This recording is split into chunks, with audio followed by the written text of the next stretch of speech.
Welcome to our webinar series. This is our fourth one this week that we, as the Mennonite New Life Center of Toronto, have launched.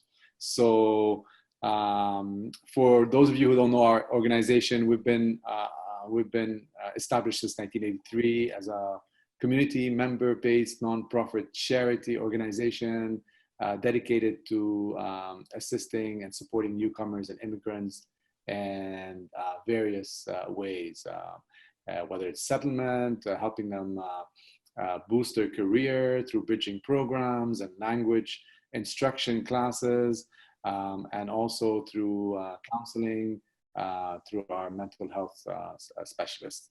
So we launched this series 4 weeks ago, Ask MNLCT, as a response to the current pandemic that we're all facing. And the purpose of this webinar is to tackle all the different areas, the different questions that people are raising. There are people that are in crisis. There are people that are suffering. There are others that just are curious to know how to navigate this whole pandemic. Fortunately, our team of counselors and settlement workers from day one were able to galvanize and respond to all these queries in a very proactive way. This is one way we're doing this.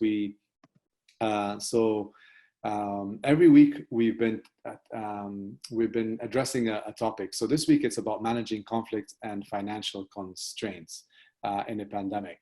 And we are very happy to have members of our team from the mental health sector. We have Ines, who you saw last week as well. Ines has been with us for this is our second webinar that we're hosting her, and we're fortunate to have her. And she's joined today with Elsa, another member of her team. Both of them are professionals in counseling, and they've been working with us for quite some time. Ines has 20 years experience in the field, more than 20 years. But I'm gonna, just before I get her to introduce herself, I just want to let you know we also supported today with our settlement team. We have Ling Ling, Romina, and Zahra. And this session is, if you are, obviously we're conducting this in English, but we also support this session in 3 other languages: Spanish, Mandarin, and Arabic. And our panelists today can answer any of your questions in a variety of ways. So if you have a question, you can raise your hand in the chat room. You can see all the icons buttons. So just feel free to either raise your hand in the Zoom room, and I'm just going to share something so you can see what I'm talking about. So in the 3 languages, you can chat with us, or you can send us a Q&A. Or just raise your hand and I'll unmute you, and then you can definitely would like to hear from you. So without further ado, I want to introduce our first, for our mental health team, Ines. Ines, good afternoon to you. Thank you for being here today. Hi, thank you. I'm so happy to be here, and welcome everybody. My name is Ines Anderson. I'm from Venezuela, and I came to Canada in 2000. So I'm with a Century. I'm almost 5 years in Mennonite, working as a mental health counselor. And well, I'm so happy here to see if we can help you in a little bit in this time so challenging. Thank you. Thank you, Ines. Ines also speaks Spanish, but also Elsa, from our mental health counselor on our team, is a Spanish speaker, and I want her to introduce herself in Spanish as well. Elsa, buenos días, welcome. Buenos días, gracias por invitarme. Mi nombre es Elsa Álvarez, yo soy de Colombia y he sido psicóloga por 20 años en mi país. Llevo 3 años trabajando como counselor en Canadá y con el centro casi un año entre voluntariado y trabajando directamente como staff. Muchísimas gracias por invitarme a participar. Gracias, Elsa. And now to our members from our settlement team, who today will be speaking about also any questions you may have regarding settling in Canada, or how this COVID-19 pandemic is affecting you in different ways. Our member specialists can tackle that. So Romina, thank you for being here today. It's nice to see you today. Go ahead.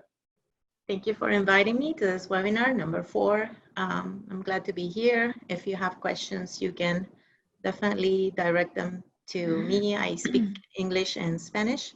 I've been with the center for 3 years, working in the settlement team. And I have recently joined the mental health team. I'm an intake worker now, volunteering with the program. And I'm glad to answer all your questions. So thank you. Thank you, Romina. Ling speaks Mandarin. Please introduce yourself in Mandarin as well. Thank you. Thank you, Miles. Good afternoon, everyone. And my name is Ling, and I'm from China, so I can speak both English and Mandarin. And I have been working with the Mennonite since 2009. And so if you have any question regarding the settling in Canada, feel free to ask me. And I'm happy to answer any question in this hard situation. 我的名字叫朱玲玲，我来自中国，我可以讲中文和英语。我在新生活中心已经工作了有11年了。然后，如果你有任何关于安居上面的问题，都可以来问我，尤其在现在特别困难的时期。Thank you. Thank you very much, Ling Ling. Zahra is also from our settlement team. She's been with us before. Thank you very much, Zahra, for joining us today. And Zahra can support in Arabic. So go ahead, Zahra. Hi, everyone. Thank you for inviting me again. This is my second webinar and the fourth for MNLCT. We're so happy to see you again. I am part of the Arabic-speaking settlement team. If you have any questions in Arabic regarding settling in Canada or settling during this crisis, please direct it to me, and I will be very pleased to help you. أنا اسمي زهراء. أنا جزء من settlement team، يعني موظفين الاستقرار اللي بيتكلموا بالعربي. إذا عندكم أي أسئلة بخصوص الاستقرار بكندا أو الاستقرار يعني خلال هيدي الفترة الصعبة بسبب الفيروس، إن كان اقتصاديا اجتماعيا أو يعني التأقلم بهيدي الفترة، فيكم توجهوا سؤال لي بالعربي. شكرا. Thank you very much, Zahra, for being here. Thank you for everyone. And thank you for all the panelists.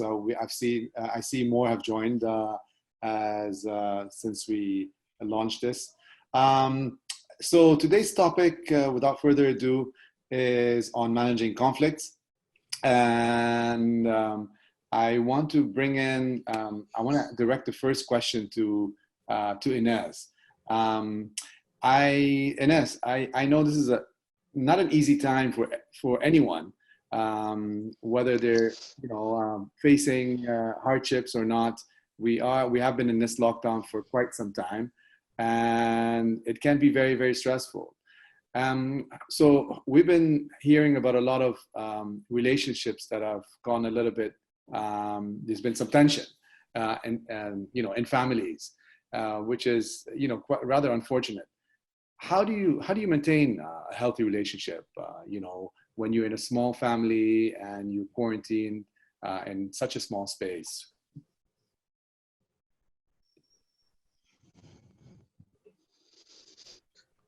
And then, sorry, I think your mic is muted. Yeah, sorry. Okay, yeah, thank you. Yeah, it's very important this question because especially the key is the communication. You know, try to have to listen. That's the first part of in communication. Try to listen to each other, and also try to when you speak and when you try to communicate your feelings or your thoughts, talk in first person. Also, that helps a lot.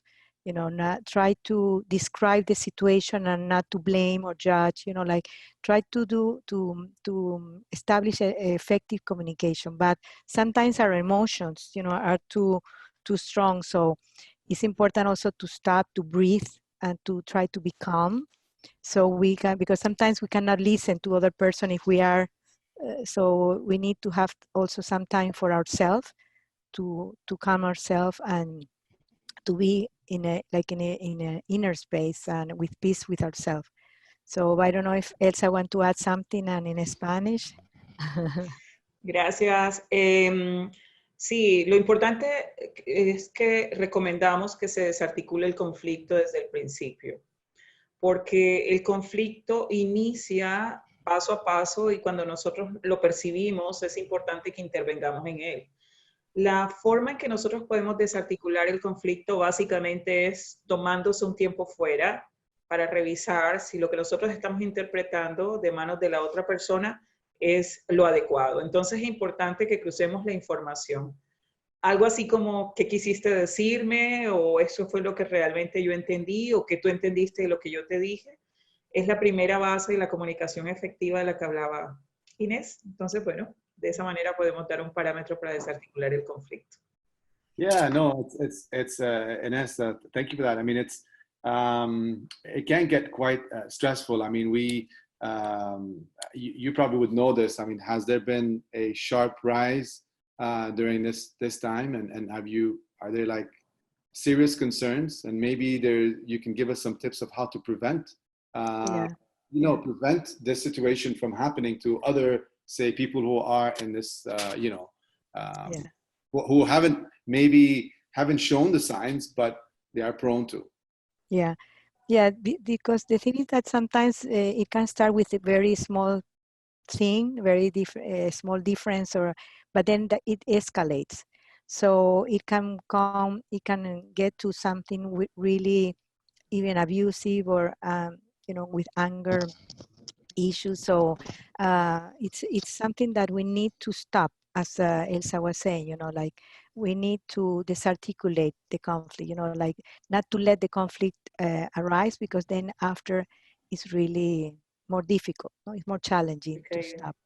Yeah, and I mean, I know we're talking about conflicts within a family, but in this situation, we do see, it's easy to probably pinpoint conflicts, not just between family members, but with the outside world as well, right? Like at work, maybe with other colleagues because of inner tension, maybe with, maybe even up to a level of governments, it can go up all the way politically, from, socially, politically, among friends.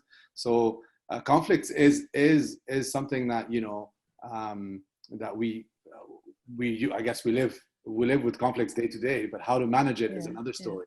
And I want to bring in actually Romina, who is on our settlement team, but because Romina, you have, she's also been pursuing mental health, but have you faced any sort of issues at the moment with, on the workforce, or people that are having trouble or issues in this regard, not necessarily with other family members? Well, what I've been hearing from my clients is like the barrier right now, when everything is not face-to-face, in person, they have issues trying to communicate with institutions. Let's say for now, the Canada Revenue Agency lines are really congested, and it's really difficult to get a hold of a representative. Same thing happens now with the immigration call centers. They are all, like, at some point they stop answering phone calls. Right now they are back to in the call center, they have representatives, but in a smaller amount. Not necessarily all people went back to work. This is going to be progressive. So in this term, like when my colleagues here were like commenting about communication, when you don't have the opportunity to reach out and to get the information, that's when the anxiety grows. Because it's like you don't have answers, you know, you have many questions, you still have to provide for your family. You know that there are benefits available in the community for you and for different for different groups. Right now we see like in the news, many parts of the government are providing for people, so they make sure that we are covered in the financial situation, but not to get a hold of a representative many times for people who have barriers with, you know, electronics, and they cannot log in into the CRA account. That's the easiest way, or simply reaching somebody on the phone, like it was a simple task before, but right now it's kind of like complicated. So that's what I've been hearing from my clients. And sometimes you have to like try to go day by day, you know, like you try today and try to find other ways for the clients to, you know, maybe try different phone numbers, maybe try different ways, maybe you assist them from this side of the computer. It's been challenging for clients and for frontline workers as well. But at the end, you know, try to bring calm to society. This is gonna get solved at some point, you know? And maybe they're not getting answers right away, but at some point they will get their answers. Absolutely, yes. I want to bring in Ling Ling for a second here, because Ling Ling has been with us for 11 years, more than 11 years, and she's worked with a lot of clients. And obviously you have a lot of resources to share. Romina just mentioned about seeking, you know, how to seek help or direct assistance in different ways. And now, Ling Ling, I want to bring you in for a second. How do we, or where do we go to when we need help like this? And what resources, you know, can we tap into? Okay, and thank you, Miles. Yeah, as Romina said, the communication, the reaching out is the, you know, difficult part in this situation. But the financial burden is also another issue for the most of the families. So the people lost the job and the kids stay in the home. So everyone feels stressful without working, without money. So luckily, the government recently launched a lot of benefits for those for the people needed, like the CERB, the emergency benefit, CESB, the student benefit, support for families for the kids, and also the increase in the CCB, child care tax benefit. And for some low-income families, also receive the one-time payment for the GST, HST. So those all the benefits helping those people in this hard situation. So if you need this kind of information or helping to how to apply, just feel free to give us a call or make an appointment with our settlement workers. We can help you definitely to go through all these applications. Yeah, and just a quick one on that, because I've heard that the government has been quite responsive, like really quick to help out. Like, so anyone that needs or is eligible for financial assistance, they have been getting it and really quickly. Is that true? Yeah.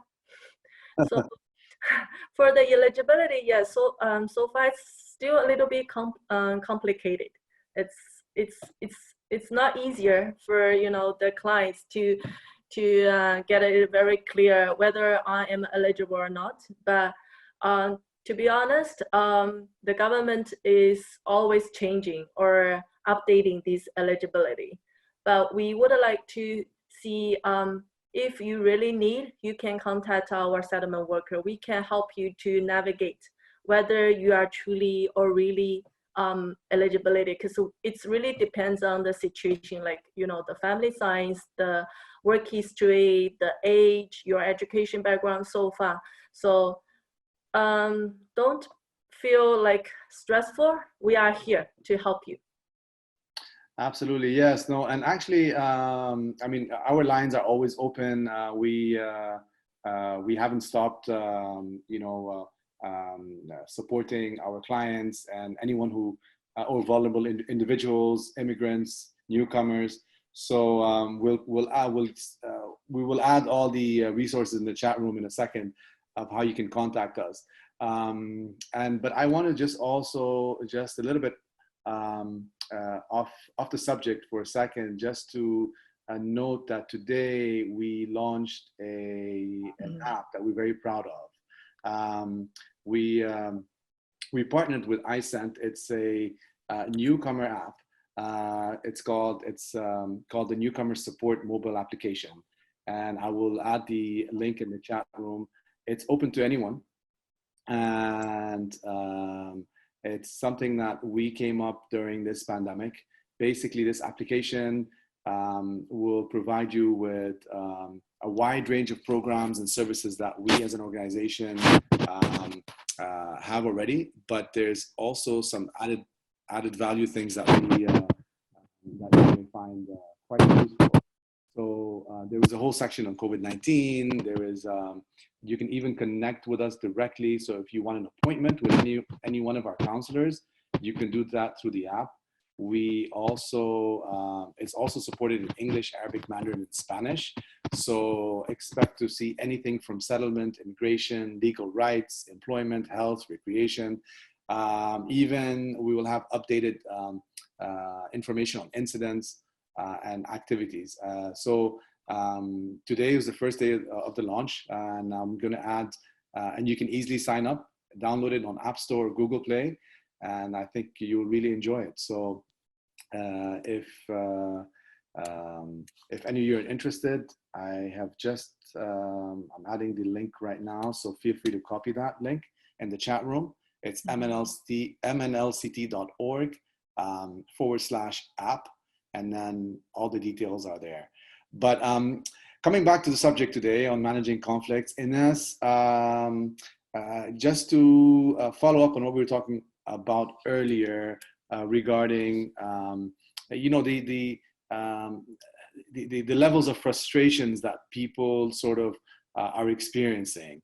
When you get to that point, when you feel that the whole world is, you know, that's it, I can't, there's no light at the end of the tunnel. You're depressed, and then that turns probably to anger and maybe violence. What do you do? How do you advise people in that state of despair? Yeah. The first thing is to breathe. You know, that's something that we need to really breathe, to stop and try to think. But sometimes, you know, the emotion doesn't let us think. You know? So if things has escalated, you know, you have to find a way to separate, you know, to even to call 911, of course, you know, if it's escalate to violence, you know, and look for help. I think that the best way is to really not let things to go so far, but to try to control our emotions and also to observe our thoughts. You know, there are many ways that really we can monitor our feelings. We can monitor our thoughts. So we invite anybody that would like more, you know, more support from us, you know, to call. Also, I forgot when I introduced myself to say that I'm in the program HOPES, that is helping our newcomers prepare for employment success. So anybody that is looking for a job and is challenging in this challenging time, still, you know, we are having the next workshops in July. So we are welcome to, you know, to help you in that part. But yeah, we have a nice team of mental health counselors. Elsa is one of them, and Romina is also part of this team that we can support you in this part. But please look for help. Don't, you know, now there are so many webinars, you know, there are many support in the mental health. So don't let things go so far. I don't know if Elsa wants to say something in Spanish. The microphone. Okay. Sí, claro que sí. El tema de la depresión es uno de los conflictos más grandes que las personas pueden tener en este tiempo. De hecho, los polos que estamos encontrando actualmente tienen que ver con depresión y ansiedad. Si nos vamos al tema de la depresión, es importante que la persona supervise sus emociones, sentimientos y pensamientos, porque es necesario establecer cuál es el nivel de depresión que tenemos. Si es algo que podemos trabajar nosotros en casa, estableciendo algunos parámetros diferentes, considerando que la depresión tiene que ver con una percepción negativa del mundo, de la realidad y de nosotros mismos, según la triada de Beck, que es un teórico en psicología. Entonces, fíjense que es importante determinar cómo estoy percibiendo yo las cosas y si puedo ayudarme a mí misma tratando de cambiar esa percepción. Si puedo hacerlo, definitivamente tengo que establecer un plan de acción para que así sea. Pero si veo que las cosas se me salen de las manos, necesariamente debemos buscar por ayuda profesional. La depresión es de aquellos casos que si nosotros esperamos mucho tiempo o no supervisamos las cosas en buena manera, de una forma eficiente, midiéndola, por ejemplo, puede salirse de control. Entonces, cuando ya vemos que no lo podemos controlar, definitivamente hay que acceder a la ayuda profesional. I need to translate a little bit because I didn't talk about the depression that is so important in this time. So really we need to observe and be alert if we are too sad, if we don't have energy, we don't want to get up, we need to look for help, but also as Elsa was saying, that if we monitor our feelings, our emotions, our thoughts, that can help. Also, the depression is very, it has to do with the vision of the future, of the hope also, because if we feel hopeless, many times, it will come to depression. So to have a plan to really appreciate the present, that also I invite everybody to listen to the recording of the previous ask, the previous session that we have had, that many of these things has been, even it was a beautiful exercise that Veronica did about the breathing. So we have a lot of resources in our website. So visit us, call us, and look for help. There are many organizations now helping and supporting this moment, this challenging moment. Thank you. Yeah, no, absolutely. Thanks for mentioning that, Ines. So all these webinars are recorded, and you can go to the main page, askmnlct.org, and on the main page you can access the individual webinars, and from there you will see the updated version of the Q&As, as well as you can click on this webinar. So feel free to share, and we'd love to hear your feedback. I think, Zahra, you had something to say on the topic. Yes, so actually I know that everyone is facing hard times now, especially those who have kids. So I'll share something that I've learned and something that I have experienced. So as parents, most of the parents, or I believe all parents who have little kids, they are forced to stay at home if their jobs are still running, because they have to take care of their kids, and the schools are closed and daycares are closed. And this would add to the stressful times some difficulties. So the first thing regarding kids, it's good to know that everyone is going through this. It's not only you, it's everyone around. And the best thing to do with kids is to set a plan for the day, and this reduces the stress for the kids, and they feel more secure when they have a plan that they know what they are going to do. It's obvious none of us can stick to the plan and exactly as it was set, but it is good to to fulfill at least 2 things on the schedule that you've planned for the day. Another thing, it's good to know that the kids are not going to lose what they have missed during the year. All the children are going to be raised to the next grade. They're going to learn again whatever they have missed during this pandemic. for sure, some kids will have more difficulties, but teachers are aware of that and they are willing to support those children who will have more difficulties and continuing learning and their grades. Another thing is like the weather is coming like better now, so everyone can, like, you can take the kids for a walk, practice social distancing with others. It would be safe and very healthy for them to take out this energy, especially that there are no any activities for them now. So taking them for a walk, like in a park, it would be great for them. They will take out this energy and they will feel relaxed. Another thing, it's good for everyone, for kids and for adults, is to connect with friends and family through calls, video calls.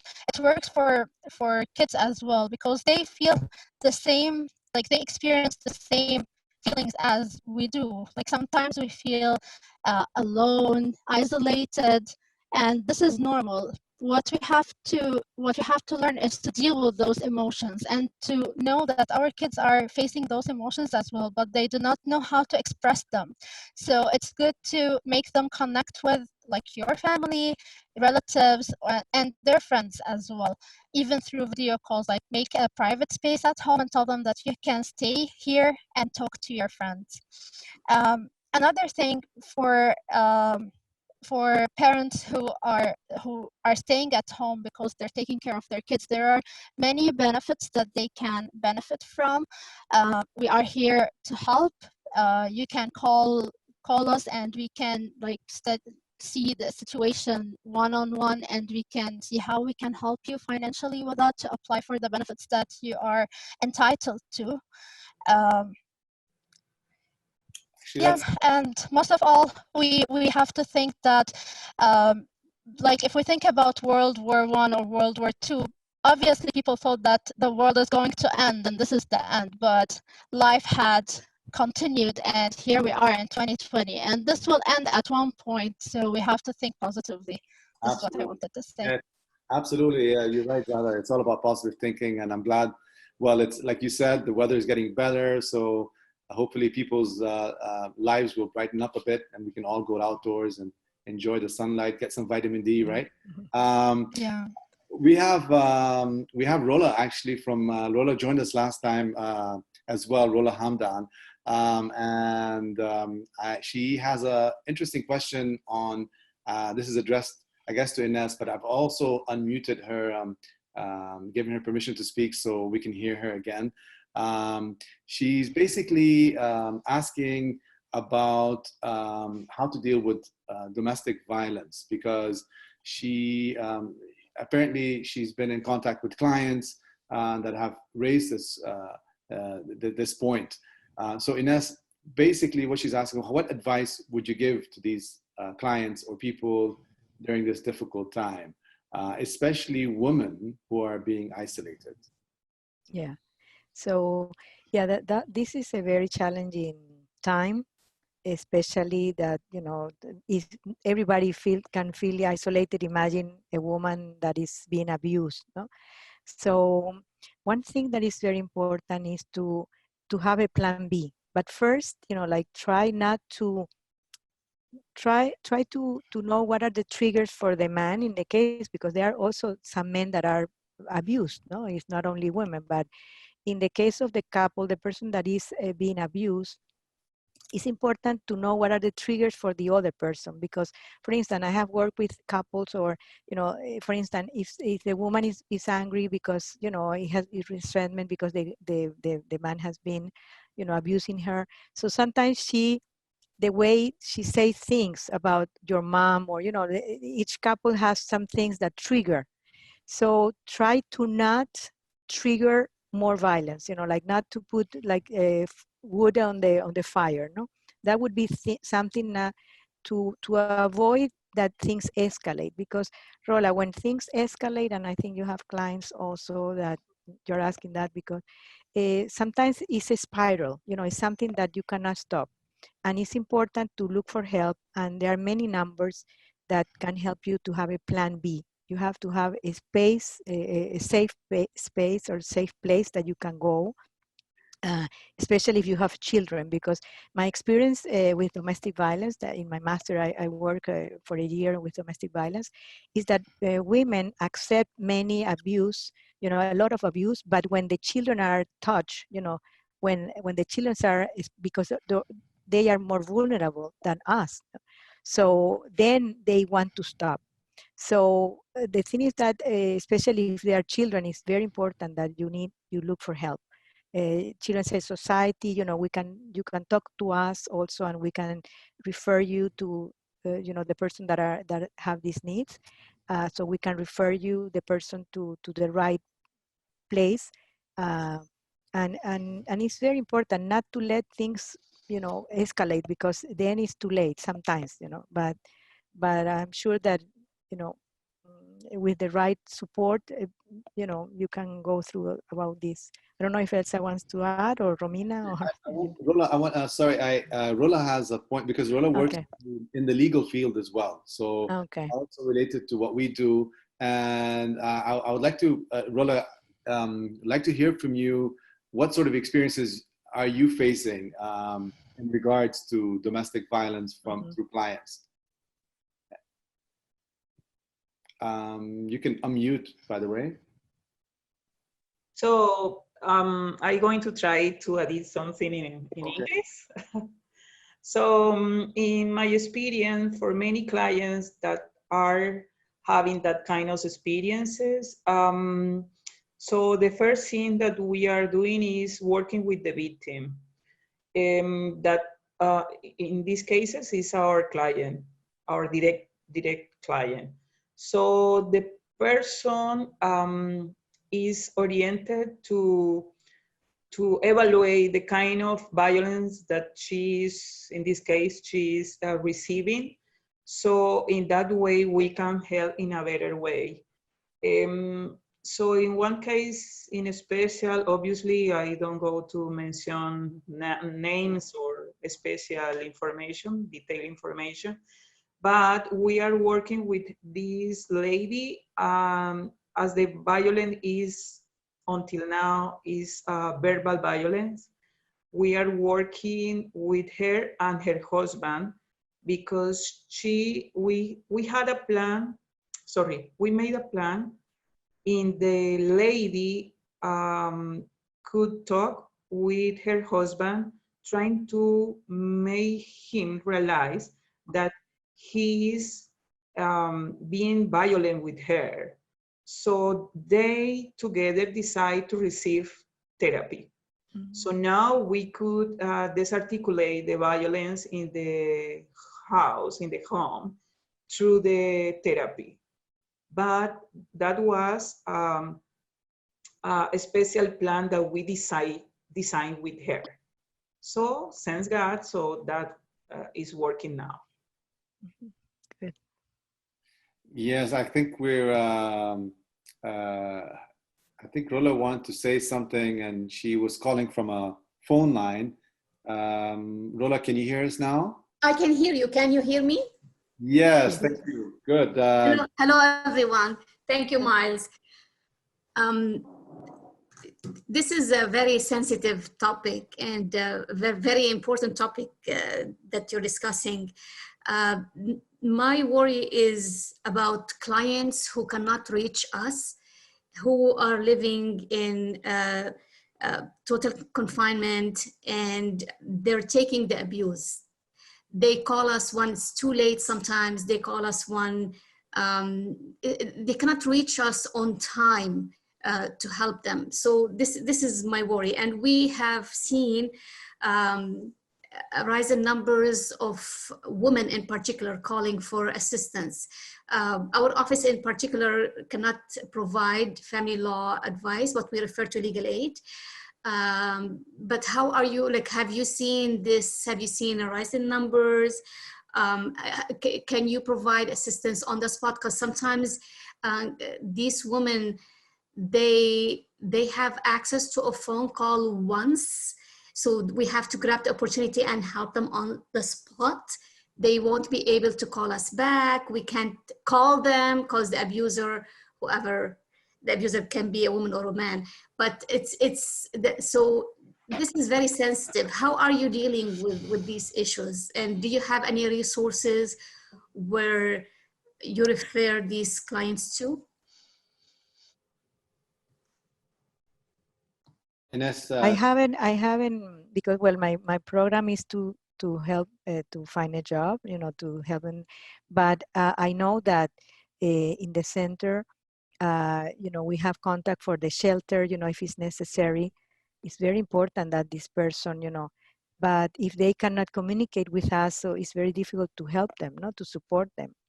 But it's really very sad, very, very sensitive, as you said, Rola. But I think in the center, the cases, as Elsa was saying, we work with the couple if possible, or we help the woman to you know, to increase her self-esteem, self-confidence, and to be stronger. And if there are kids, we are partners with Children's Society to look for shelters. So, you know, even in human trafficking, also we have a beautiful program that also we are helping in those cases. So, but I don't know if anybody else can give another idea how we can help those cases, no? Yes, now the critical cases like that we have, we are working in those with the partnership with Children's Aid Society, or with other kind of entities that provide shelters for that kind of cases. Because for us as center, we can provide information and this kind of support, but we cannot deal with the shelter procedures or that kind of sense. So that's why we support us in the partnership with the other entities. Yeah, the thing is, today is Newcomers Day, by the way. Happy Newcomers Day to whoever newcomer. Yes. We all are newcomers. Yeah. The problem is with newcomers who do not know the rights and what this country, what the laws are in this country. And sometimes they come from countries where women take abuse and remain silent.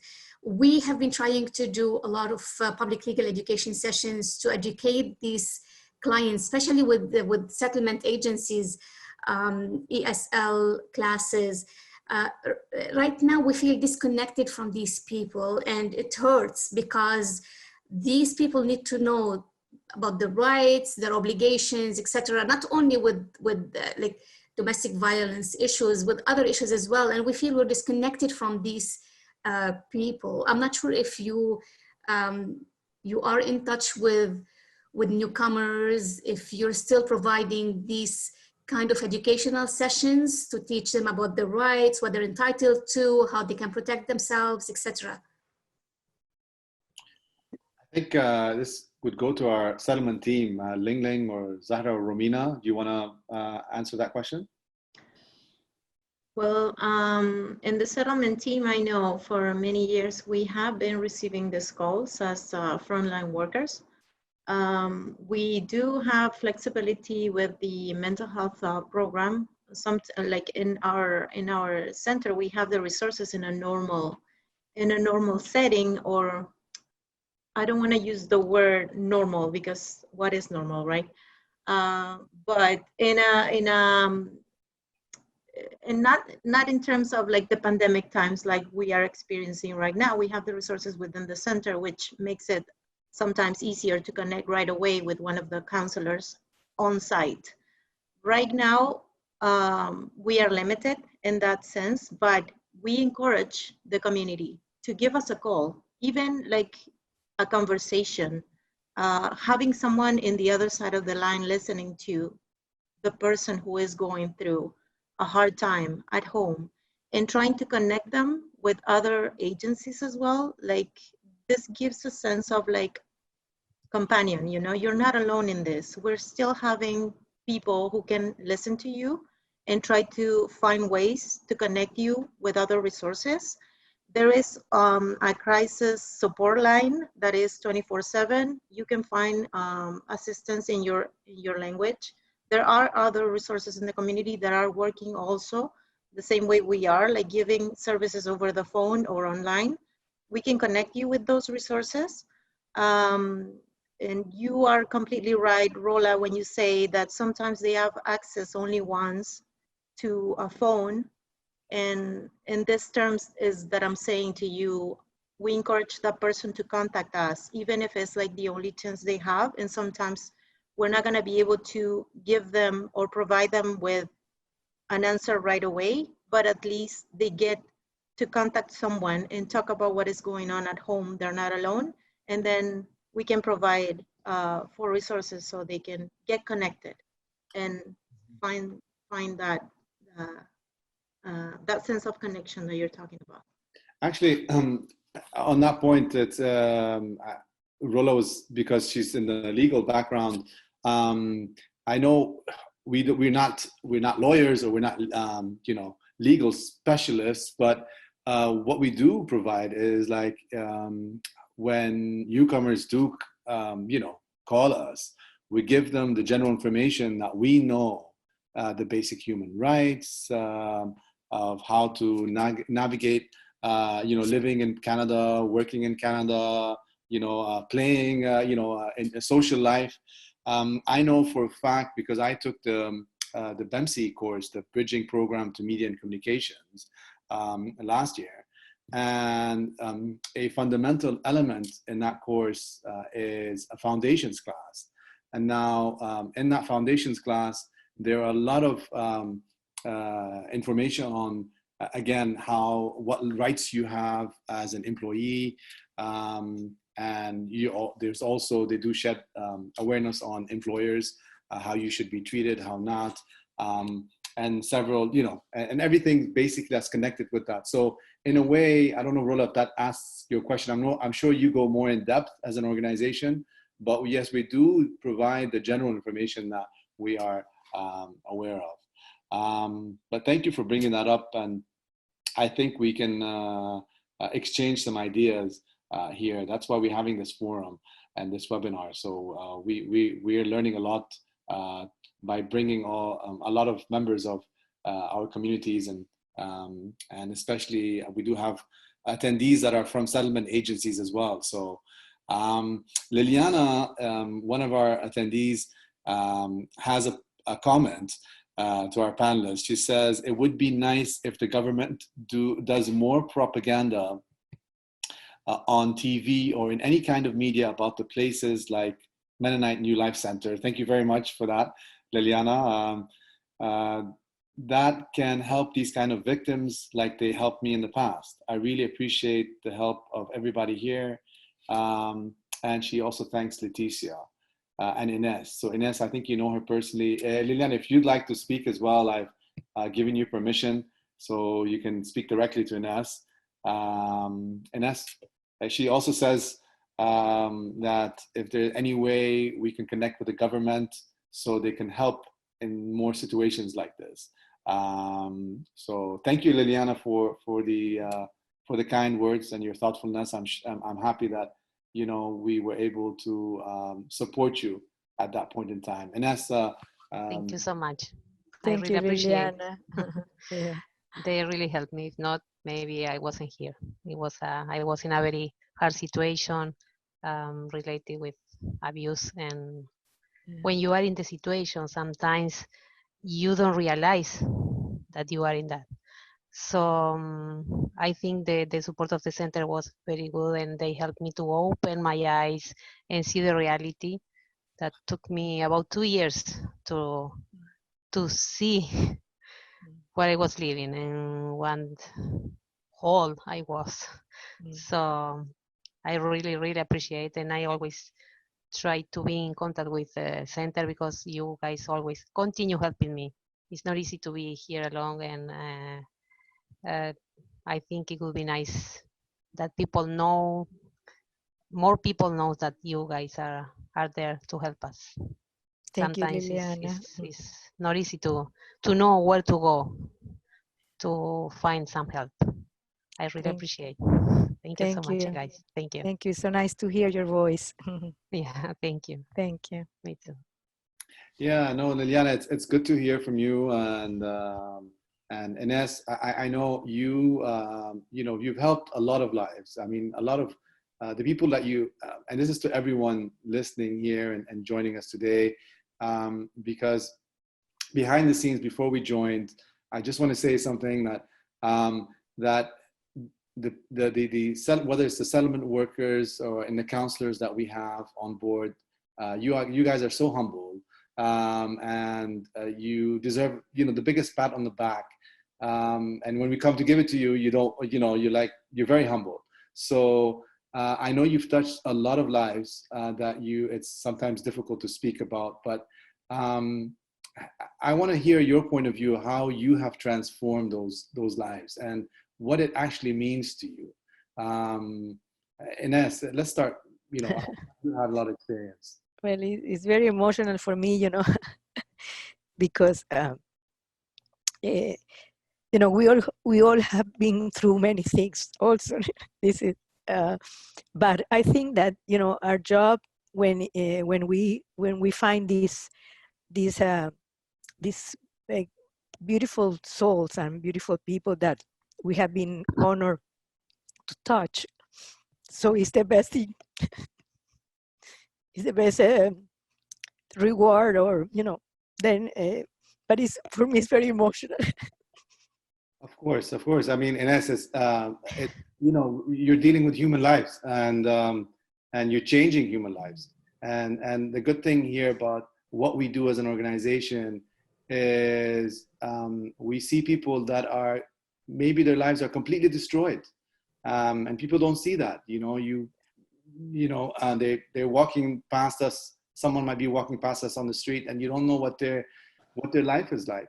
But when they call us, and you know how to connect with them, which is the important part here, is that we know how, and that's where I guess we take it to a different level, and it gives you, you know, from the tears that from your tears, I know how much you're living this. This is your passion, right? Your purpose is to help people, and there is no, you know, we can't thank you enough. Elsa, I know you as well. You've done a lot of good to communities as well. Thank you. Yeah. Thank you. Yes, I've seen, so the community is the reason for our work. So that's why we all the time are preparing and doing things, even in the supervision spaces. We have orientations from Leticia now, that is the director of the mental health department.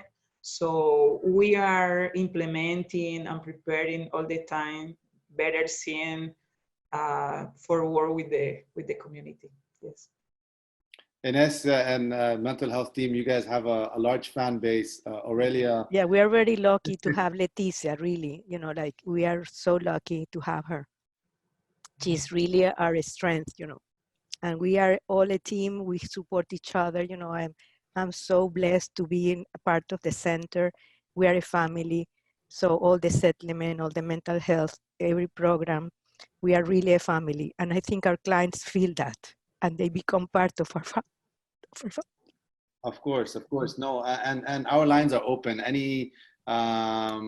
We're getting some messages as we speak from people who know you personally, like Aurelia and others, Ines. So I just want to say to everyone that's listening today, feel free to, you know, just pick up the phone, call us, or connect with us.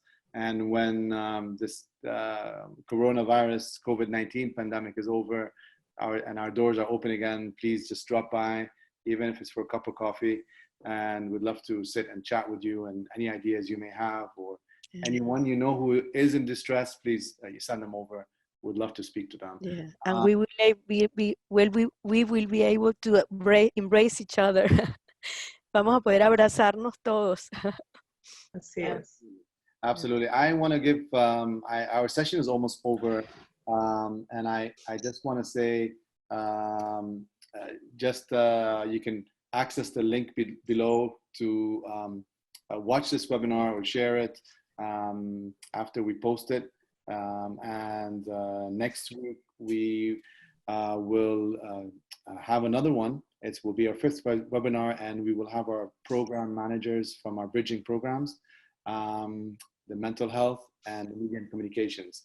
So they will be talking about how to advance your career, how newcomers can take advantage of these wonderful government-funded programs. And anywhere you are in Ontario, you can join in on the Zoom. Obviously, if you enroll in the class. We started those classes on May 4th, this cohort. We were on time, and we didn't let the COVID-19 get in the way. But tune in next week. Let your, whoever your clients or your colleagues know. We'd love to answer those questions. And we will also be supported with our settlement health team as well. Settlement team as well. And to answer any questions related to that. Also, before we go, please, we encourage you to check out our iSent app, which we launched today on Newcomers Day. That's why we launched it today. We worked hard to get it out on time. And I think all of you are more than welcome to join and sign up. Check it out, download it on your app store. It's not gonna take a lot of space. And connect with us as well. You can connect with any members of our any of our departments, settlement or mental health. I just want to give the last word to one of our dear members, Ling Ling. We didn't hear a lot from you today. Usually we do, but as a final word, because you've been with us for over 11 years and you know a lot about everything that goes on in this industry, I'm going to hand the floor over to you to sign off. Thank you, Miles.